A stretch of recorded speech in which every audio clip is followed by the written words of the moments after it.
everyone. Welcome to today's webinar from A Plusify. We are a Salesforce management company. We help nonprofits and associations with their Salesforce instance.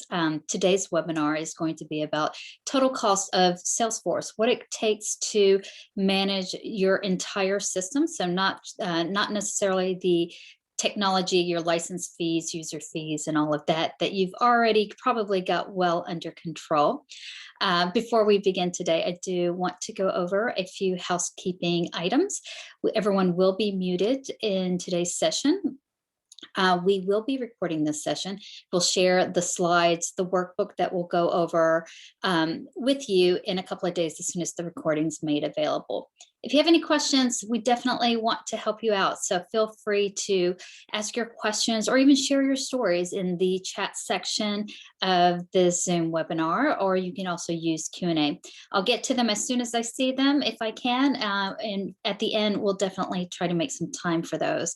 Definitely feel free to chime in when you'd like to.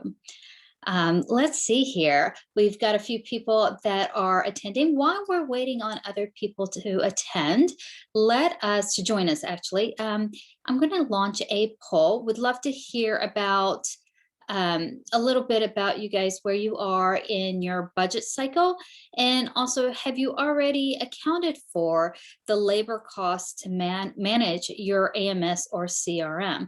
Love to hear from you. Just vote really quickly for me, and we'll get started right now. If you have any problems seeing the screen, definitely let me know. So I think one of the things when we tend to buy any type of program, any kind of software, we think about the actual costs that we get when we're signing a contract, and we look at what the license fees are, the user fees. Those are our known expected costs. One of the things that we often forget about is how much it's going to actually cost us the manpower to set it up.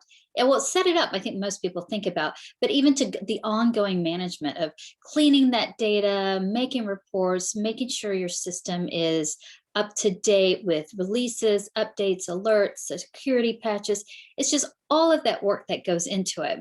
And although there may not be a hardcore cost, that you say, okay, I know what that cost is, and it's written on a piece of paper and it's planned in the budget, that cost is there. And that's what we're going to go over today, because that is a cost that you need to think about. No matter how simplistic your Salesforce instance is, there is going to be some time that's going to be required to maintain it. And that is a cost that you want to keep in your budget, so you know how to staff for it, get help for it, whether it's internally, externally, with Salesforce directly, or even with a third party. So thank you for taking the poll. I will share these results so you kind of know who's in the room with us. So it's great here. You're looking for ways to save on service costs. That's definitely something we'll talk about today. And also about your budget.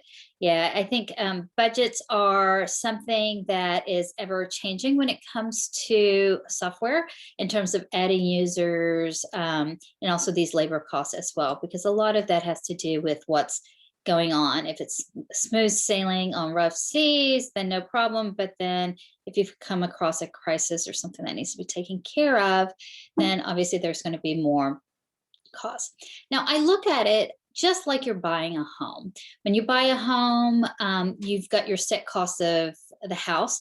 But when you go to closing, you've got that little closing cost. But not only that, it's also all of the things that you need to do to upgrade your home to the way you'd like it, repairs, and just maintenance, all those things. Salesforce is just like your house. So you need to think about it in those terms. Salesforce needs maintenance as well. And, you know, Gartner has done some great research about looking at the total cost of ownership. What is that? And how people are looking at it. This is a great report that they've put out, and we'll provide a link to that so that you can go and take a look at a little bit more. But looking at that is not only software costs, it's not only management costs, but also the cost for disruption. So if something goes wrong, because whether a patch or an update didn't go right, or you've had a security breach. Those are all things that will cause disruption and also cost downtime, training, and other productivity issues. So that's something you definitely want to take into account. And we'll go over that a little bit today as well. So here are all the different factors you can take a look at when it comes to total cost of ownership. Everything from migrating data, whether it's your first time and you're transitioning from one legacy system to Salesforce, you've got that one-time data migration that you may do. But then what about all the times that you need to either do an import of data into Salesforce, or even if you have APIs going on, with the one or two way data syncs, that's something you want to take a look at. If you're doing it manually, how much time does it take? If it's automatic, are you taking the time to make sure that the data is coming in the way you want it to? Customization. I don't think I've ever seen anyone said, okay, Salesforce is perfect the way I want it. There are always tweaks that you want to make, whether it's to fields that you want, custom reports, or even workflows and triggers. It can be as simple or as complicated as you need to be, but that's something that you want to think about. Also with that customization, you've got the API costs as well. And then the cost of management. Who's taking care of making sure your data is clean? Who is making reports, fixing dashboards, user management? Who is doing that? There's someone that's taking care of that, and it's a cost to your organization. Integration, I touch a little bit about that with the APIs. Again, not only the cost of the API integration, but the cost to manage it, to make sure that integration is working the way you want it to. And then, of course, training. Don't want to throw users into the nebulous world of Salesforce or any AMS. You want to provide some training. Who provides that training? And also the actual training time that your staff needs to go through is actually a tangible cost that you can put a number on as well.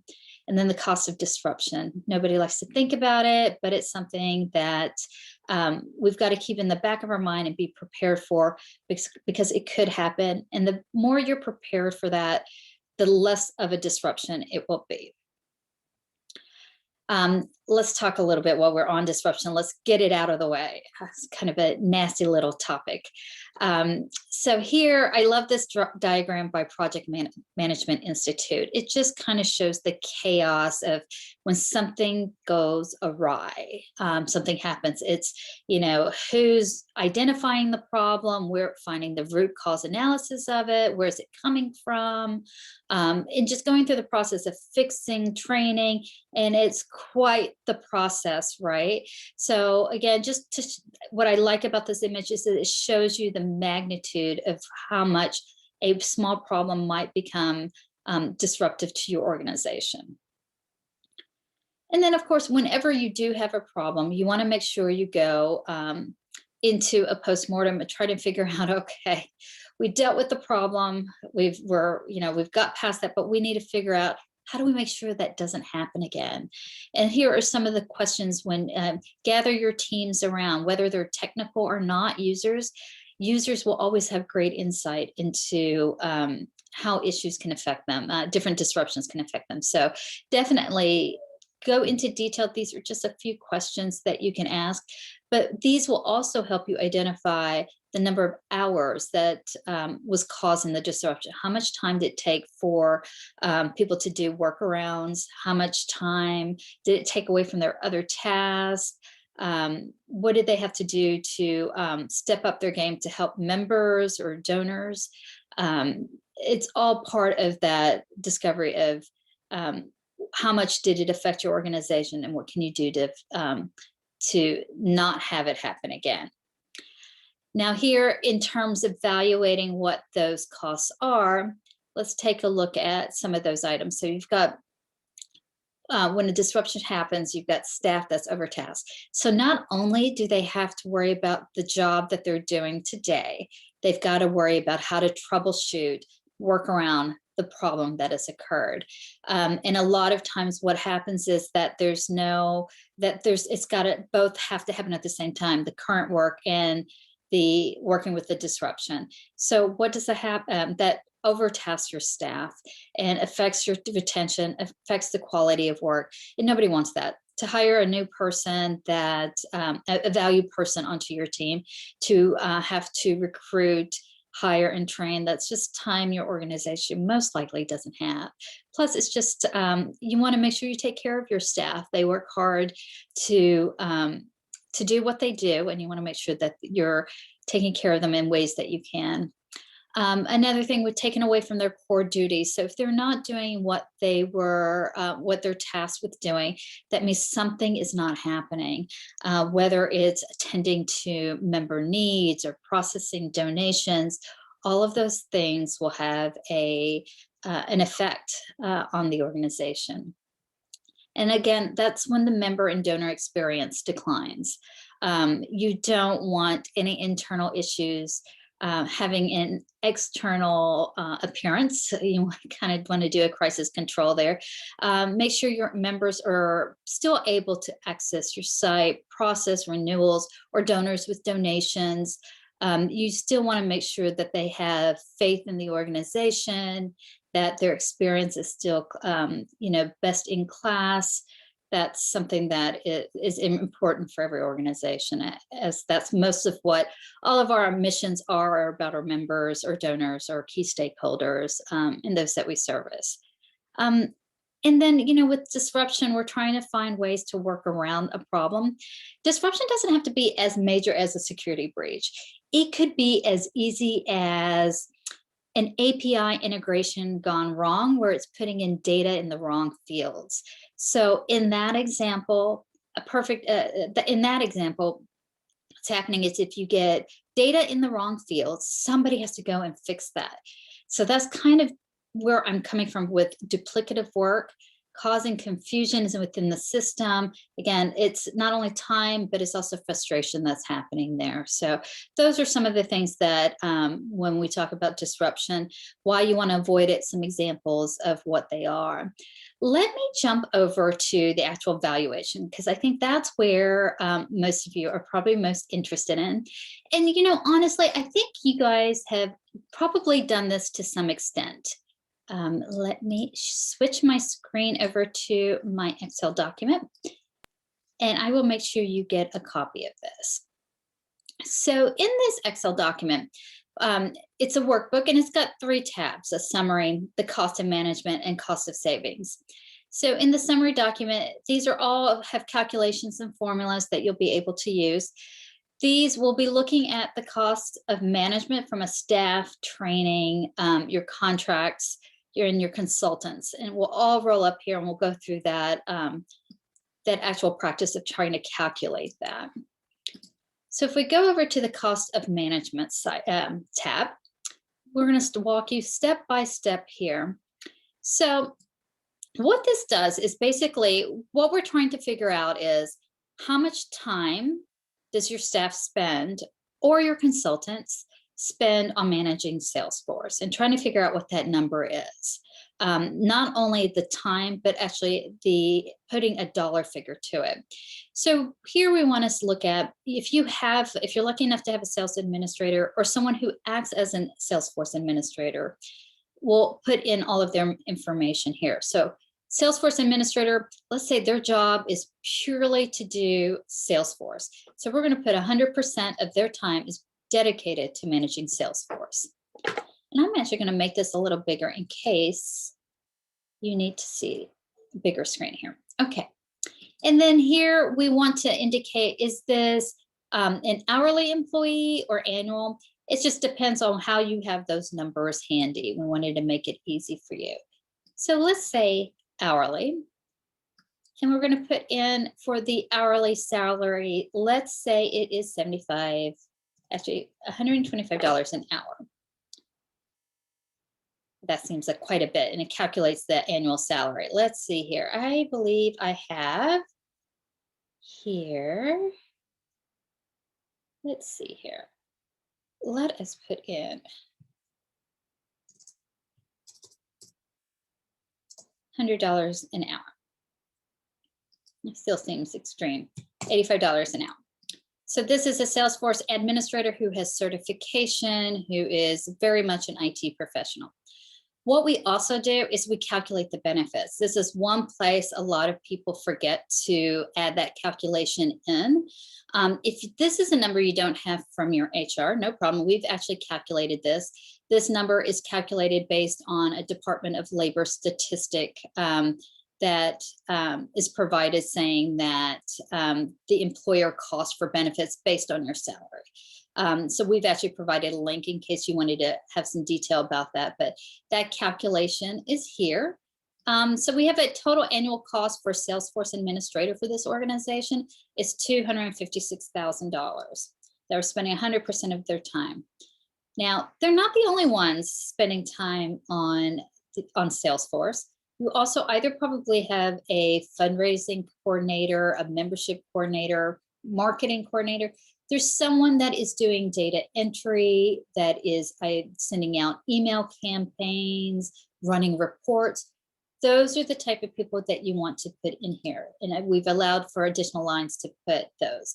But let's assume you're an association and you've got members, and a membership coordinator enters in all of the membership applications that come in, the renewals.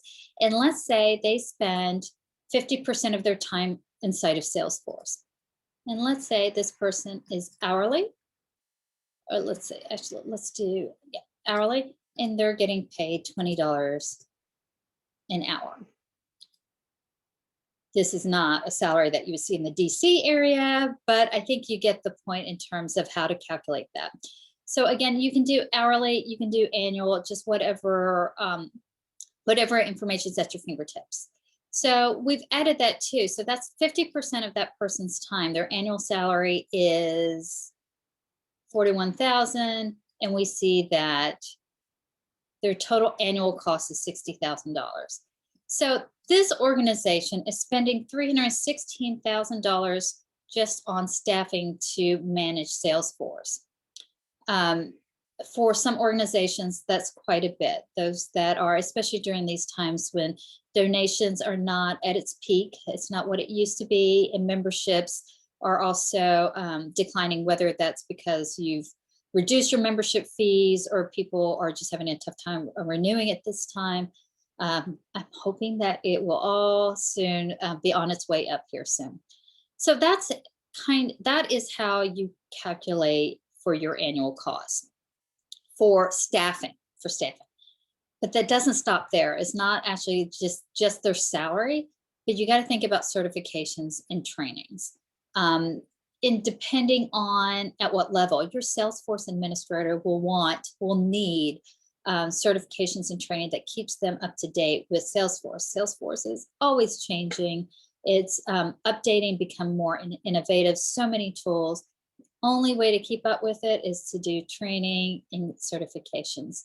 Here, according to our research, many organizations budget for $200 to $1,000. This is for a mid-sized organization that is, with about 5 executives, 5 managers, 4 marketing people.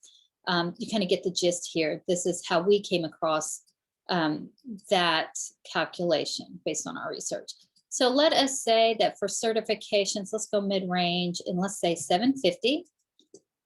And then let's do training, in classroom training for a mid-sized organization. We'll be a little generous here and we'll do the $5,000. So we've spent $5,750 on training and certifications for our staff. Now, keep in mind, this training is not only for those that are like your Salesforce administrator doing data entry. It's also for any other users on your teams that may be interacting into Salesforce, and you want to give them some basic understanding, give them the training they need to become self-sufficient in Salesforce to the extent that you want them to be. Our next step, software maintenance and support. A lot of times when you've whether it is Salesforce, Fontiva, Nimble, you have support services that each company will provide, either by contract, and that is, some of it may be a free service where it's a hotline that you may be able to call and say, I have this problem, and they provide you with a link that you can go and try to figure out how to a link that's specific to your problem, but it's something that you have to figure out. There are also, with Salesforce has a premier services service plan that you can buy into. That pricing is a little nebulous. It's kind of out there in the world. It is anywhere between 2 to 5% of your licensing costs. So just depending on how many licenses that you have, that will affect your costs. A lot of organizations tend to contract for that because they know they're going to need help. They're anticipating it. They want to make sure that they've got access to it. Now, what we've found also is with mid-sized organizations, with $88,000 per year in licensing fee, your service cost can be about $4,400. So I'm just going to input that in here. You can input what your actual licensing fee is, and then we'll just put that in there for the licensing cost.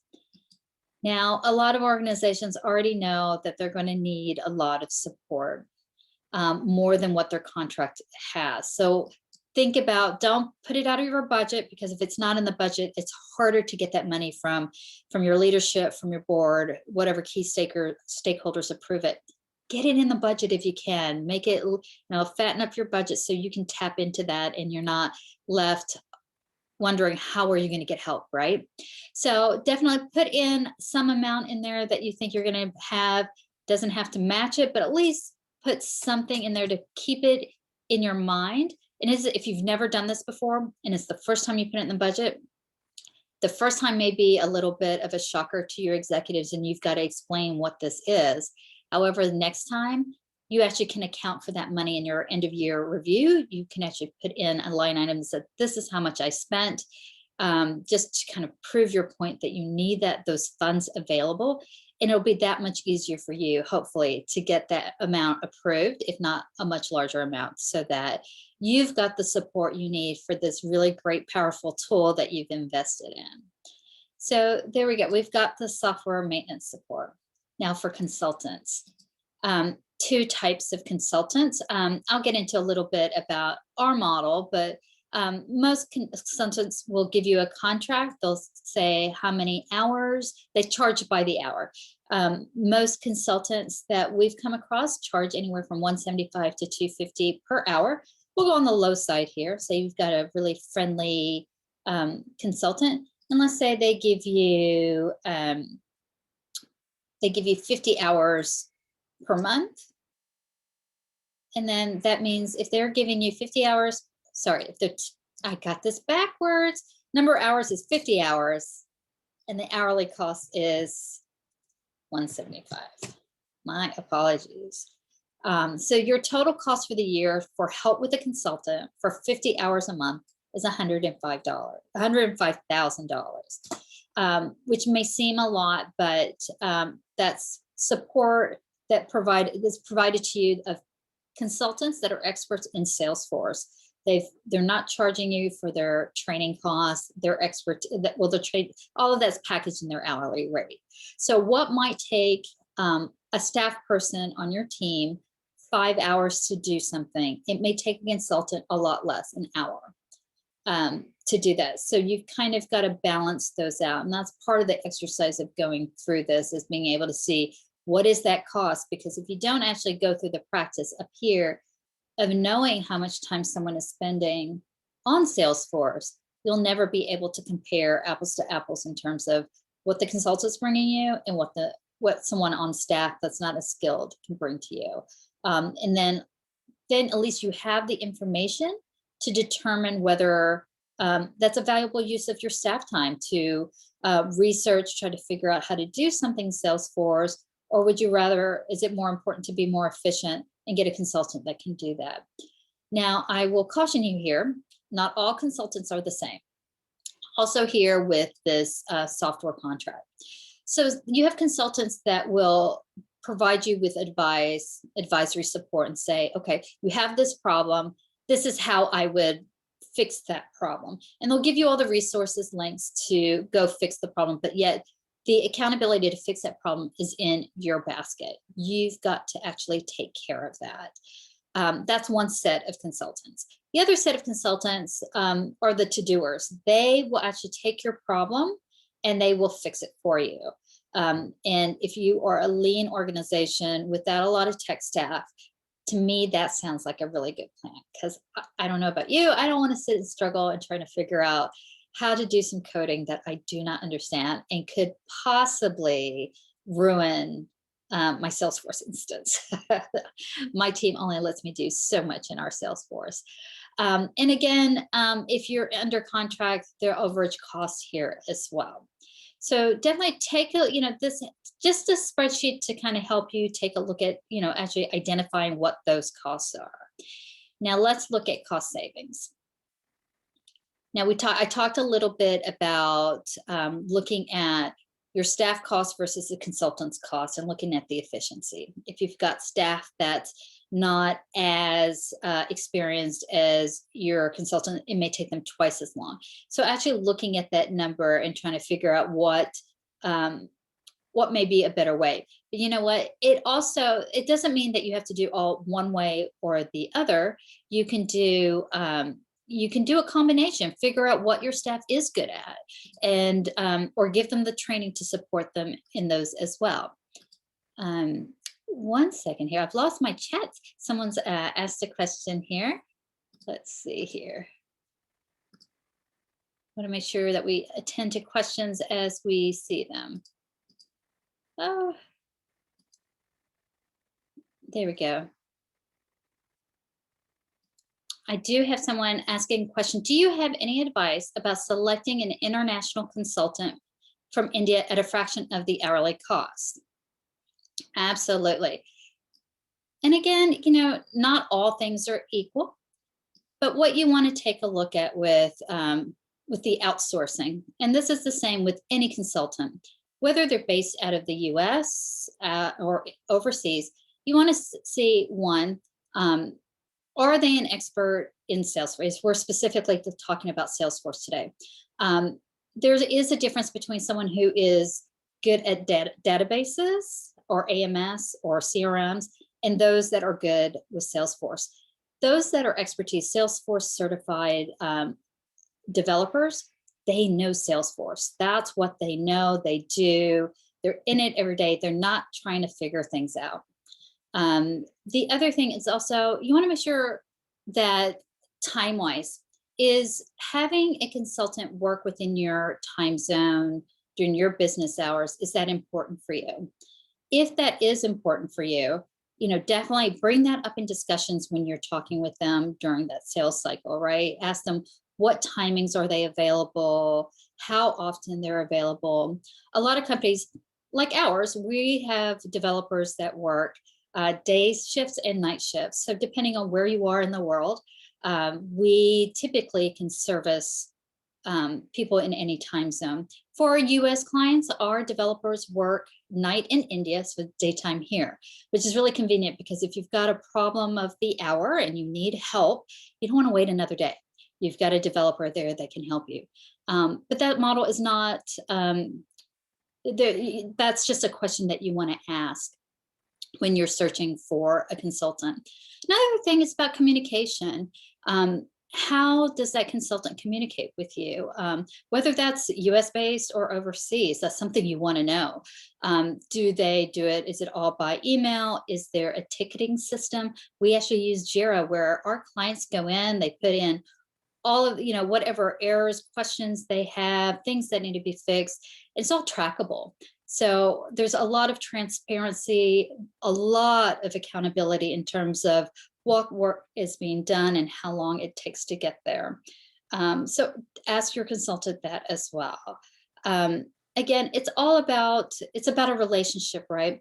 We see at Applusify, we see ourselves as an extension of our clients' teams. And that is, we really do see, want to know about your system, but not only the techie stuff, we want to know about your organization, because your business processes, the way you interact in terms of with the system, in-house, or how your users use it, all of that affects the development work. And that's important for us. So we want to know that and get that. And that should be a key factor with any consultant that works with you, to simply get into just kind of hire, say, oh, well, you've got a report to do. So all you have to do is go to report and create new reports. I'm sure your reporting needs are going to be a little bit more complicated than that. And that actually segues into kind of the difference between Salesforce Premier Support and kind of what we do. When you call Salesforce Premier Support, you're going to get a hotline that can go to anyone, and they're going to say, okay, how can we help you? And let's use reports as an example. So if they have a report, if you have a report, but you're having difficulty with it, you're going to call Salesforce. They're going to say, okay, you're having trouble with the report. Here's a link. Here's a link to tell you how you can go and make your report better. But what they're not going to do is they're not going to get into why is creating this report going to be difficult? Because most likely you're looking at getting a report with two different objects. For example, what members or what donors attended what events. That can't be done with one simple report. It's got to be a report that brings two objects together. And that's something that, yeah, you can probably learn from a Trailblazer seminar or one of their training sessions.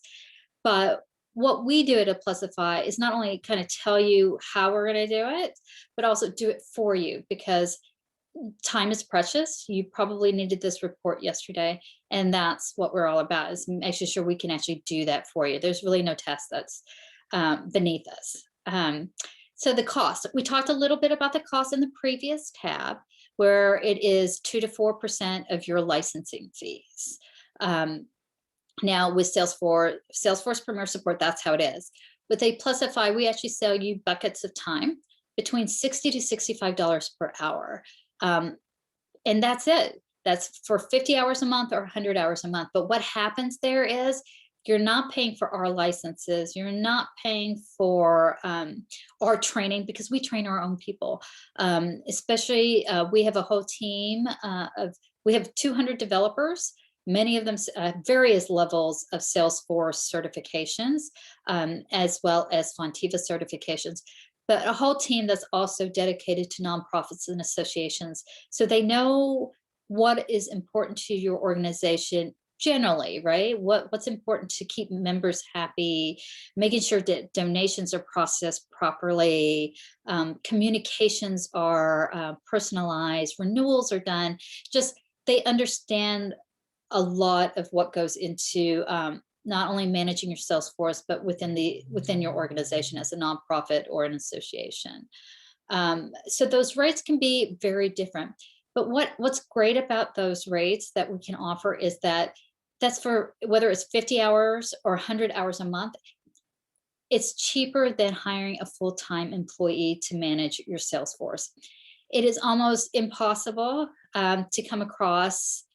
It is almost impossible to come across one person that has all the skill sets that you need to manage your Salesforce. We're talking about a Salesforce administrator, developer, business analyst, Apex coders, just you name it. There are a lot of skill sets.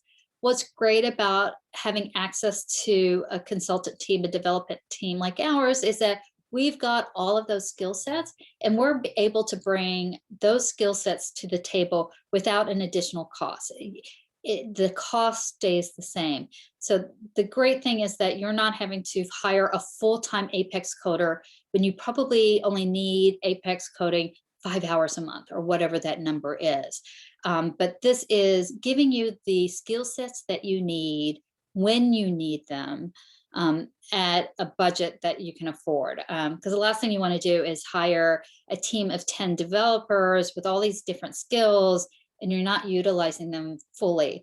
You don't want developers calling and asking donors for money. So no, that's not a cross functionality that you want to do. We've got another question here.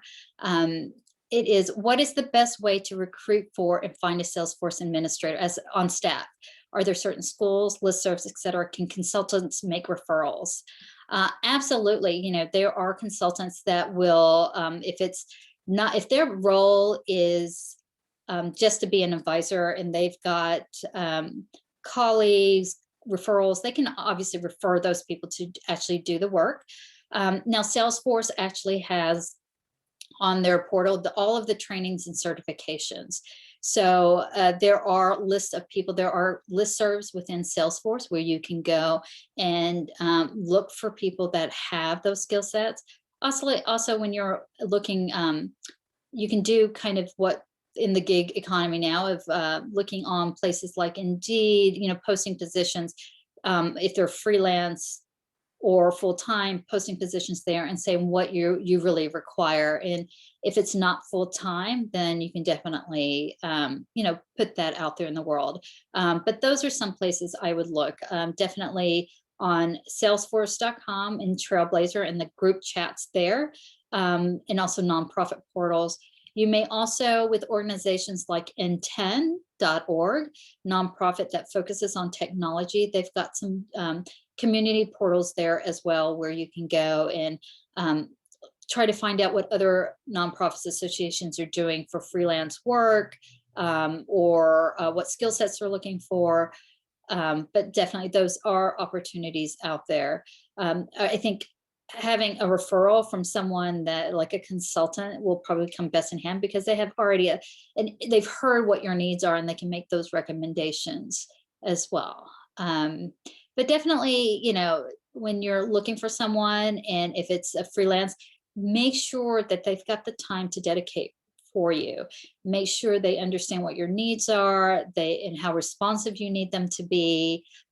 Because if they're working on with 50 other clients, how are they managing that? You should be able to get those answers before that. Because what happens if you have a disruption and something's got to be fixed yesterday? Are they able to help you in that real time? Do they have the capacity to do that? So that may be one concern about getting a freelancer that's a sole person, is just knowing how much bandwidth they have. And what do you do in times of crisis when all hands are on deck? When you've got an organization like ours, in a case where, knock on wood, I don't think we've had this happen, but if we've had to have all hands on deck, where we've got to pull in the whole team to help fix something, that's something that can be done. So definitely look at those. It's kind of a little bit about that risk management, right? Okay, let's see here. One other things here, the difference, we'll go back to Salesforce versus what consultants like us can do, is I talked a little bit about that responsiveness. When you call into Salesforce support, it's not unheard of that you're on hold for a while, or even to get a response. So they have huge volumes. Imagine you won't be the only one with questions. There are a lot of organizations that need help, and different levels of help as well. So if you've got time and you've got patience to wait, then Salesforce Premier Support might be the way to go.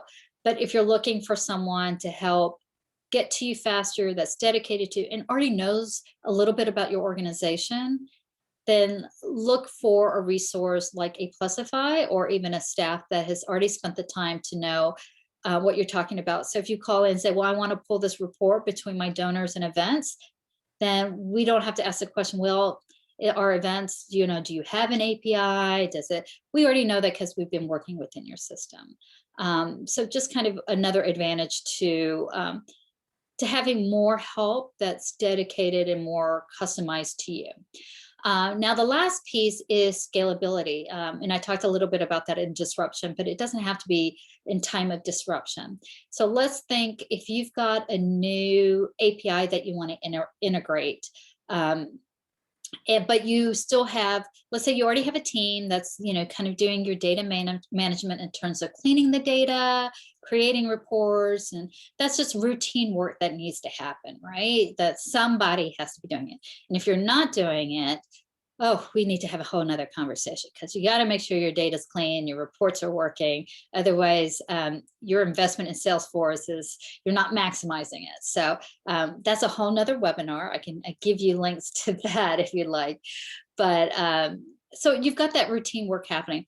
But let's say you want to do something new API integration. You want to automate some workflows where you're not having to send renewal notices every month. It automatically is done for you through workflows and triggers. Or donation subscriptions that happen each month. Someone's given you their credit card, you've encrypted it, and you just need that credit card to process each month on its own, as opposed to you doing it manually. I've been there in the days before Salesforce was a thing, of having to manually process donations for a nonprofit. And I tell you, it is a lot of work and lots of room for error. So anyway, those are types of projects that might come up that you'll want to have some additional help with. So how do you maintain keeping your existing work going, so you don't get behind on clean data and reports and management, and you're able to launch new initiatives that's going to help your organization in so many ways become more efficient, saving you costs, creating better journeys for your donors and members and other key stakeholders. And that in the end is going to help you increase donations, help you increase your memberships, improve your membership renewals, all of that. So there's so much that can happen when you have a great system that is not only doing its basic work, but it's doing all of the functionalities so many functionalities that you can put into action. It's just that you actually need the tech know-how to do that. And sometimes for a developer that's been doing it for a while, it doesn't take long. So those wishful ideas that you have that you've been wanting to implement, those ideas can be a reality, and it may not be as hard as you think. Let's see, we have some more questions here. Oh, it's just questions about making sure we'll make sure, no worries, we'll get you the recorded webinar, we'll get you these links and worksheets as well. Let's see here. So we'll just kind of summarize here. So all of these costs come up here into a calculation of what your cost of management is. And then also, when you go through the practice of cost of disruption, you can, once you figure out how much it's affected everyone and how many hours, and you can put those numbers in here and come across those costs as well, just so that you know what your total cost of management is. And then I think just to kind of wrap up, if you have any questions, now is the time. I'm wrapping up here. You can put those questions in the Q&A or in the chat section. But just here, just to kind of go back to the cost savings, making sure, we went over the difference between Salesforce Premier Support and Plusify, but let's actually look at the comparison here. If you've got staff, we've calculated the hourly rate for all the staff that is working on Salesforce. That's $152 an hour. That includes the benefits. Consultants, if they're charging you $200, you can look to a team like a Plusify that'll charge you only $60 an hour. And with that, you don't have to pay for any of the training for consultants or for an extended team. And let's say we're doing 50 hours a month. So that's 50 hours. Yeah, 50 hours a month for the year. It's only $36,000. So much less than having a full-time dedicated body to manage your Salesforce team, when there are options here for you to save some money there on staffing costs. And plus your staff can probably do what they were hired to do, which is coming up with strategies, making your key stakeholders happy, running those reports so you can become a stronger organization as well. I really do hope this was helpful. Again, like I said, we will make sure that you get these slides as well as the workbook and all of the good links that are here. Here at A Plusify, we love doing webinars. We like sharing the information that we've collected over the years, as well as working with nonprofits and associations. I hope you check out. Most of our webinars are done by our COO, our Chief Operating Officer, who heads up an internal task force to make sure that our staff, our developers, are caught up on the latest technology to benefit our clients. So definitely check out our webinars at aplusify.com/webinars. All sorts of good stuff there. And it's all tailored to nonprofits and associations. So hopefully there's some tidbits there that will help you. We've got them on demand as well. So there's a lot of options. We'll make sure you get a link to that as well. I know that you have a lot of webinars to choose from out there in the world. So I'm glad that you chose us today. Hope that you stay safe and healthy. And depending on where you are in the US or not in the US, hopefully you're warm as well. Again, thank you for joining us.